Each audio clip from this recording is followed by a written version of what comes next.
流行疫情指挥中心宣布，近期国内武汉市场新增加出的境外300案例，係22歲到50多歲嘅男性。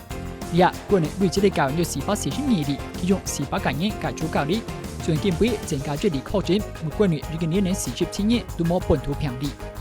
疫情指揮中心宣布，為未來開放邊境超前部署，透過保持社交距離來大家 M 重新全面防治的習慣，同時連接隨時對象簽注計劃的接觸者，配合防治新設法傳統監察確診計劃，減輕醫療認證的負擔，將防治的概念融入民眾生活。全新嘅按照7月15日開始實施，為用2000元或3000元免押嘅方式，受本人質疑法律時間太慢。前總統馬英九批評，目前嘅消費券係基於內政策是唔足。行政長張蘇貞昌否認馬政府嘅消費券對經濟冇幫助，和其他教學沒法強壯嘅重複。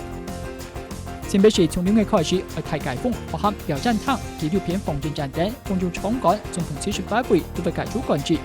疫情重建的實業日漸強烈，而畢業嘅學生愛情透露，新北市7月開始針對應屆畢業限期簽多透露嘅後生人，提供最高2萬元嘅職權補助。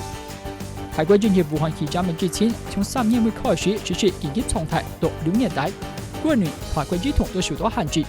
泰國的官員今日表示，7月開始是為完全解禁，不過政府還能為採取措施避免疫情擴散。